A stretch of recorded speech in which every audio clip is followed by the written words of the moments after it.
restaurant was one of those places where you don't dare pronounce the wine list unless you've taken a class, and the lighting was dim enough to make everyone look like they had their lives together. I wore the only suit I owned, a charcoal gray relic from my sister's wedding, the one I swore I'd never wear again because it reminded me too much of that day. The tie was tight, the collar stiff, and the smile I wore was faker than the leather booths. Still, I showed up. Because my daughter was graduating, and despite what anyone thought, that mattered to me. Lexi sat across from me, radiant in a sleeveless blue dress, the kind that says, I made it without trying too hard. Her boyfriend, no, fiancé apparently, sat beside her, one of those startup kids with slicked back hair and a laugh that always lasted just a few seconds longer than it should. Jenna, my ex-wife, sat on the far end, holding her wine like it was a prop in some play she'd been rehearsing her whole life. She didn't look at me once, which was just as well. I was used to being invisible. There were two of Lexi's friends, one from college, the other from high school, both overdressed and overly polite. One kept saying how wild it was that we were all here together, like this was some kind of family reunion instead of a forced performance stitched together for Instagram stories. Then the waiter brought out the champagne, poured it carefully, glass by glass, and someone tapped a knife on a glass, that universal cue that something was about to be said. Lexi stood. She held her glass like royalty, her voice light and practiced. I recognized the tone. It was Jenna's voice in Lexi's mouth. That passive, cutting elegance. I just want to say, Lexi started, how grateful I am to everyone who supported me through these last 4 years. It's been a long road, and I honestly couldn't have done it without the love of my mom, the encouragement of Brian, she squeezed his arm lightly, and the friends who stuck by me when things got hard. She paused. People smiled, nodded, murmured soft approval. My hands were folded in my lap. I was waiting. I felt something in my chest, like someone turning a doorknob that hadn't been touched in years. And, while we're all here, she looked directly at me now, her eyes suddenly colder than the overpriced crab salad I hadn't touched. I want to acknowledge someone else. My father. Heads turned, including Jenna's. A few chuckles, light ones, the kind that fill silence when something feels off. Lexi smiled. But it wasn't warmth, it was glass. Dad, you showed up tonight. I guess that's something. I didn't move. I didn't blink.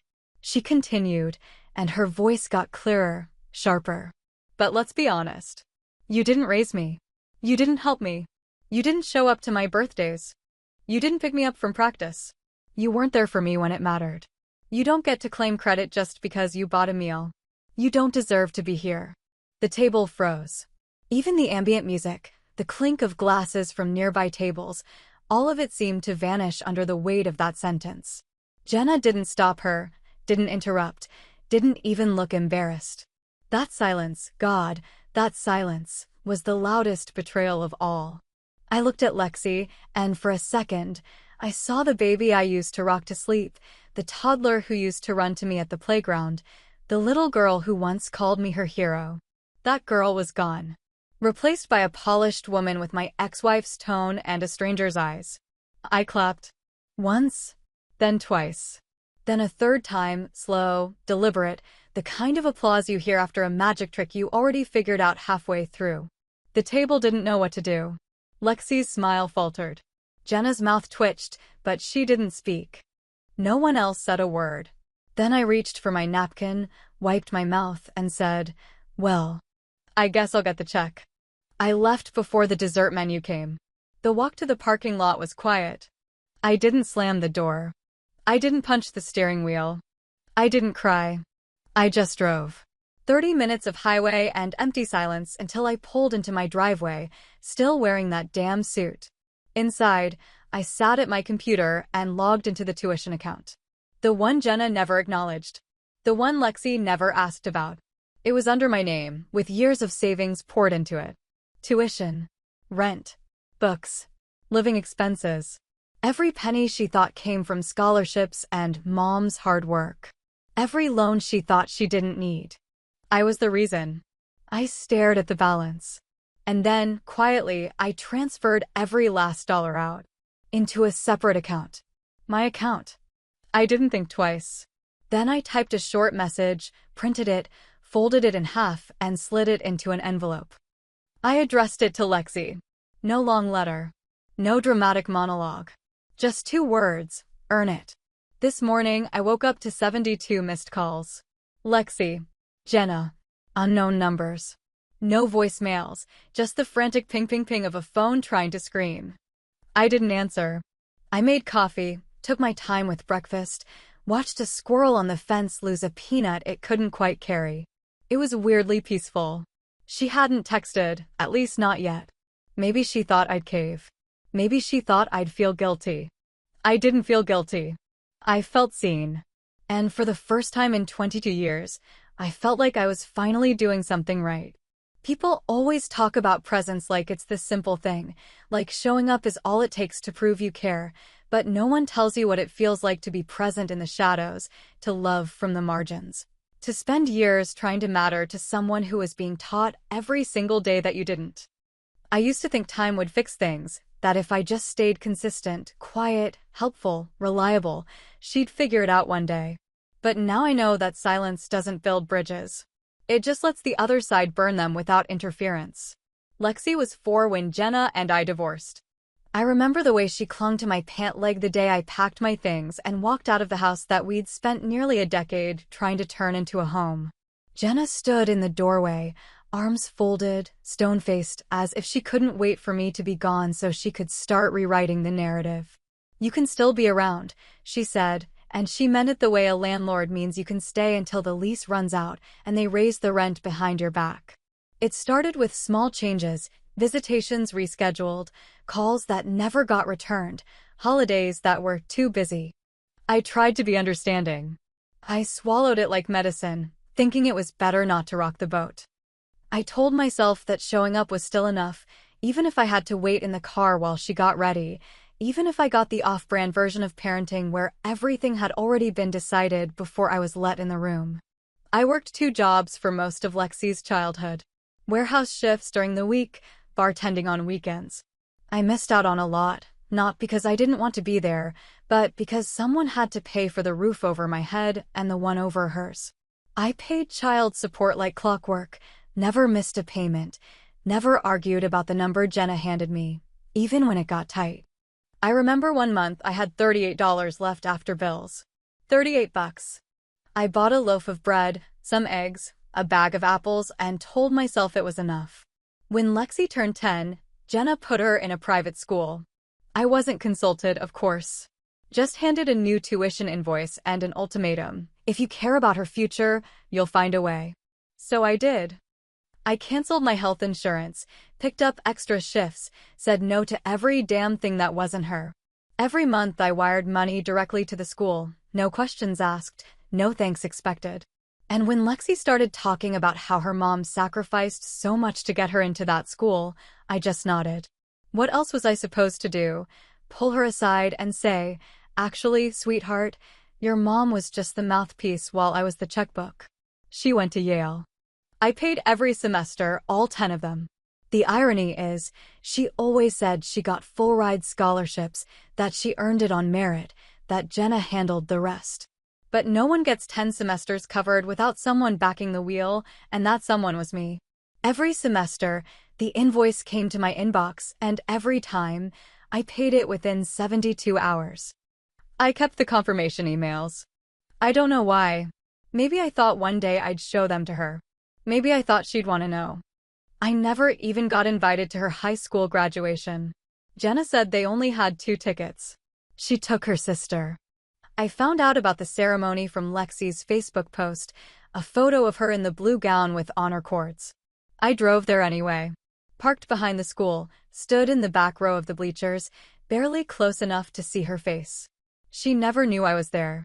I sent her a gift anonymously, a silver bracelet with her initials engraved. She thanked her mom for it in a Facebook comment thread. I never corrected her. You want to talk about presents? Let's talk about the time Lexi broke her wrist in 8th grade and Jenna didn't call me until 3 days later. Or the time Lexi needed a new laptop for school and I maxed out my credit card to get her the one she wanted, then watched her post online about how mom came through again. Or the time she was hospitalized for stress in her sophomore year, and I found out through a friend of a friend because Jenna didn't think I needed to be bothered. I was there. Always there. Just not where anyone could see me. So when she stood there in that expensive restaurant, surrounded by friends and glasses of wine that cost more than my weekly groceries, and told me I didn't help her, that I didn't raise her, that I didn't deserve to be there, I didn't get mad. I didn't yell or cry or slam my fist down like some soap opera dad trying to win a moment. I just heard the echo of all those years, all those missed birthdays, all those quiet sacrifices she never knew about because someone made sure she never saw them. And I smiled. Not out of joy, but out of something uglier. Something colder. Because in that moment, I realized the truth. She wasn't wrong. Not in her eyes, not in the reality Jenna fed her. I had let myself become invisible, and now I was being punished for succeeding. "You did nothing for me," she said. I replayed that line over and over the next morning, sitting in the quiet with my coffee, letting those words hang in the air like smoke from a fire I didn't start. I didn't answer her calls. I didn't need to. Because now, for once, the silence was mine. There's something deeply cruel in the way a lie, told slowly and with conviction over time, can sink into a child's bones until it becomes their truth, their compass, their armor against the very person who would have taken a bullet for them without hesitation. After the divorce, Jenna didn't go on a smear campaign in the obvious way. No, she was too clever for that.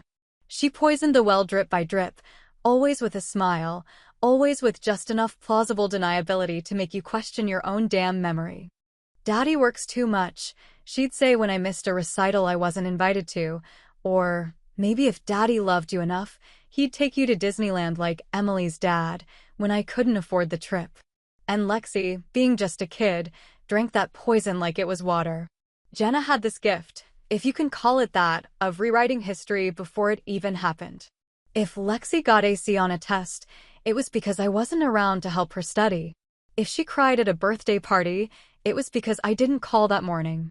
If she didn't make varsity in 10th grade, it was because I didn't encourage her enough growing up. Everything wrong became my fault, and everything right became a reflection of Jenna's strength as a single mom, even though she wasn't single so much as she was selectively partnered. And Lexi? She absorbed every twisted version of events, tucked them into her heart like little truths, and used them to build the wall that would one day shut me out completely.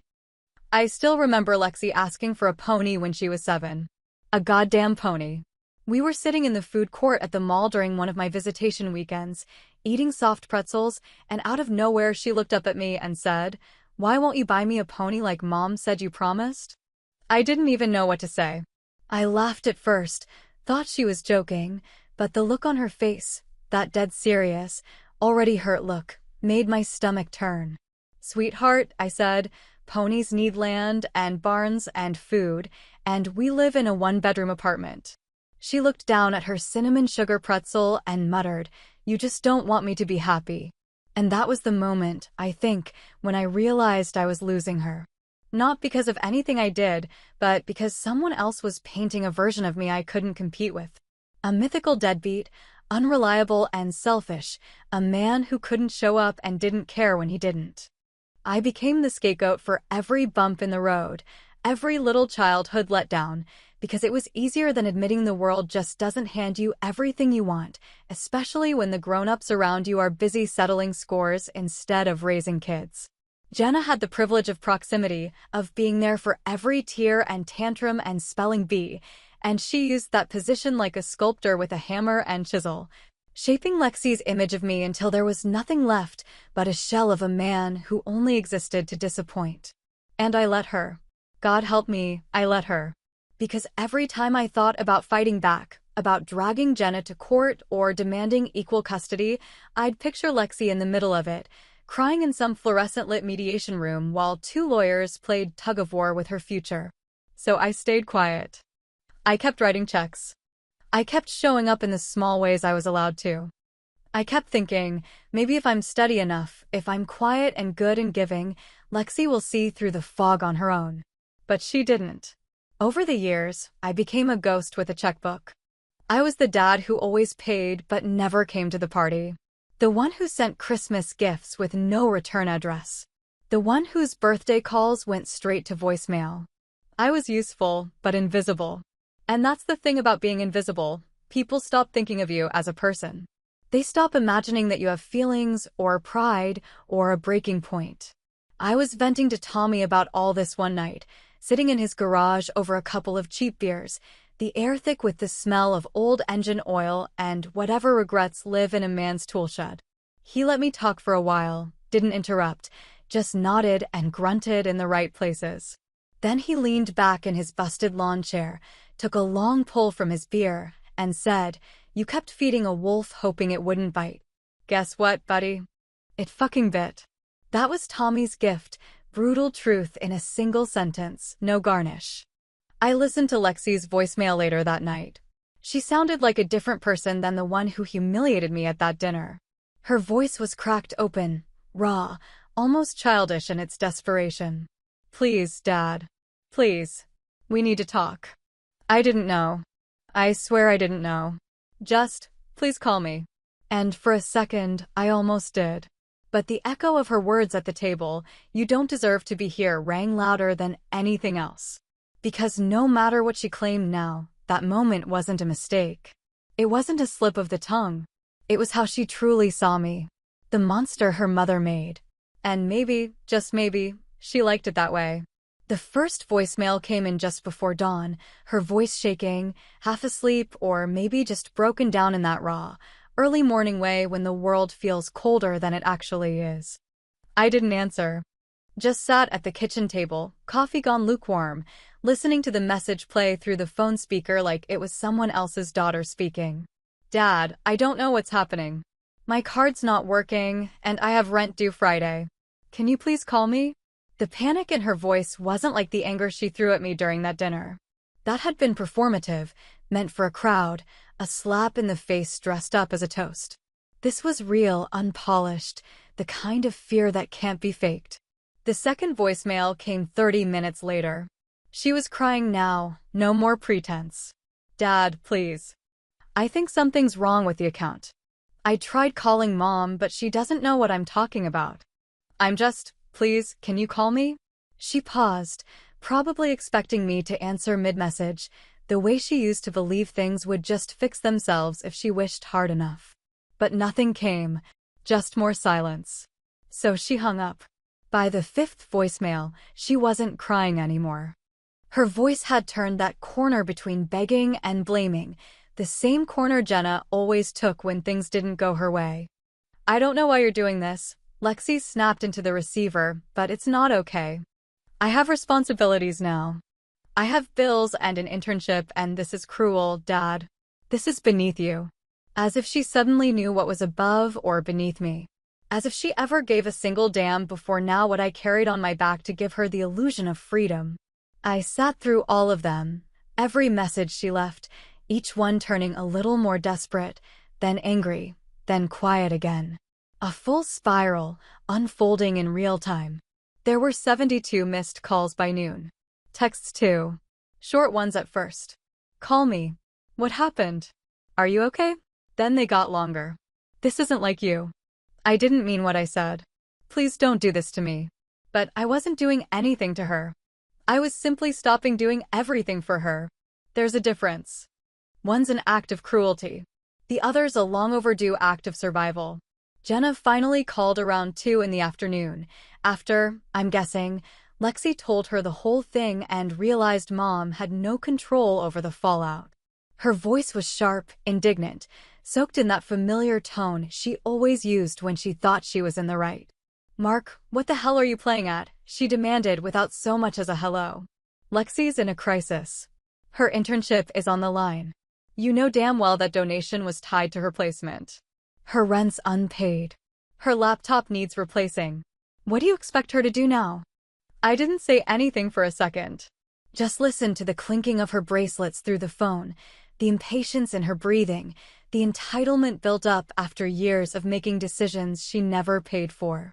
And then I said, as plainly as I've ever said anything in my life, "No. This time, I'm just letting her see what that really feels like. She gasped. That dramatic, practiced gasp I'd heard 100 times during our marriage whenever the narrative didn't play out in her favor. You're abandoning her, she said, her voice rising like a siren. Again. Not abandoning, I said, just stepping out of the way.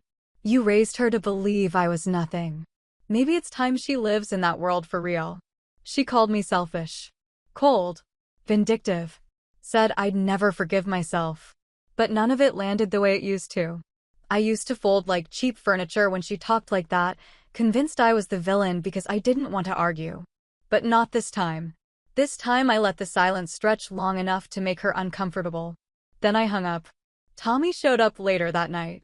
He always had that uncanny timing, like some kind of working-class guardian angel with a cooler full of cheap beer and opinions that burned hotter than his lawnmower exhaust. We sat in the garage, just like we used to when I first moved into this house. Same plastic chairs. Same shitty radio station in the background. I told him everything, from the dinner to the bank transfer, and he just listened, nodding the way men do when they know there's no advice to give, only solidarity. You sure this ain't gonna haunt you? He asked finally, cracking open another beer and sliding it across the table toward me. I looked at him, dead in the eye, and said, Tommy, I've been haunted for 20 years. At least now the ghost knows my name. That night I drove to the bank. Not out of panic. Not out of regret. Just out of clarity. I closed the education account. All of it. Whatever was left, I moved into a new account under my name alone. For once, it wasn't for rent or school or emergencies I wasn't told about until they were already disasters. It was for me. For the first time in more than 2 decades, I felt something that didn't quite register as happiness, but it was close. Maybe peace. Maybe just not feeling like I owed everyone everything all the time. I sat in the parking lot afterward, engine off, lights dimmed, phone buzzing endlessly beside me. I didn't touch it. She burned the bridge. I just stopped swimming to the other side. It was nearly midnight when she finally showed up, headlights splashing across the front of the house like some hesitant ghost coming back to haunt the living, her car parked crooked in the driveway like she'd been too nervous to straighten it out. I watched from the living room window, lights off, TV silent, sitting in the same chair where I used to read her bedtime stories back when her voice was soft and her love still uncomplicated. She didn't knock right away, just sat there in the car, engine off, probably rehearsing whatever version of herself she thought might break through the wall between us. I waited, not out of pettiness or pride, but because I wanted her to choose this moment fully, to step into it without the safety of a phone or a script or her mother whispering lines behind her shoulder. When she finally did knock, it was soft, hesitant, like she wasn't sure I'd answer. Like maybe, deep down, she thought I shouldn't. And part of me agreed. But I opened the door anyway, and there she was, no makeup, no curled lashes or perfect posture, just raw and real in the way only someone completely unguarded can be. Her hair was pulled back messily, the way it always was when she was studying late or crying too much to care about her reflection. Her eyes looked like she hadn't slept, not really, not since the night of the dinner. And still, in all that mess, she looked more like my daughter than she had in years. We stood in the doorway for a long second, just breathing. She didn't try to hug me. I didn't step aside to let her in. Finally, she said, "Why did you do that?" Her voice wasn't angry, not anymore. It was something heavier. Something that didn't want to fight, just understand. "Why did you shut everything off?" I didn't raise my voice. I didn't move from the threshold. I looked her dead in the eyes and said, "You told me I didn't do anything. So I stopped doing something." I watched the words land, soft as a whisper but sharp as broken glass. Her shoulders dropped. That was the first crack. She didn't expect me to be that honest. Not now. Not after years of biting my tongue bloody. "I didn't know," she said, voice trembling like a radio station caught between frequencies. "I swear I didn't know, Dad. Mom told me. She said you didn't pay. That you didn't care. That we were on our own." She looked up, eyes rimmed red, fingers curled into her sleeves like a kid again. I believed her. Of course she did. Children always believe the parent who's still in the room. The one who makes their breakfast and fills their heads with stories while the other parent becomes a silhouette in a photo frame. You believed her because I let you, I said, voice low but steady, not out of cruelty, but because I'd finally found my spine and wasn't about to hand it back. Every time I tried to push for more, she made you choose. And every time I pushed, I lost a little more of you. So I stopped pushing. Figured maybe you'd come back on your own someday. Tears broke then. She wiped them fast, like they were embarrassing, like I hadn't changed her diapers and rocked her through fevers and night terrors. But still, I didn't step forward. I didn't comfort her. Because this wasn't the time for comfort. This was the reckoning. Then why didn't you fight harder to be in my life? She asked, almost shouting now, like that question had lived in her throat for years and only just got permission to scream. Why didn't you break down the door? Because I was tired of bleeding just to prove I loved you, I said, and it came out sharper than I meant, but it was the truth, and she needed to hear it without the sugar. Because I gave up every damn piece of myself, and you handed them all to someone else. She nodded slowly, like she was swallowing a truth that burned on the way down. I didn't know, she whispered again, smaller this time, like the words were cracking in her chest. I didn't say anything for a long while. Just looked at her. At the woman she'd become. At the girl who used to call me her best friend and later treated me like some sad obligation. You want to rebuild something? I asked, finally. Good. Then rebuild. But this time earn it. Just like I did. She looked up, startled, as if she expected forgiveness to be handed over like a coffee order. But there was no free pass waiting. Not this time. Not after 22 years of erasure. She took a step forward, slowly, unsure, like approaching a wounded animal. Then she reached for my hand. And I pulled back. Not violently. Not in anger. Just enough to make the message clear. Some bridges don't rebuild themselves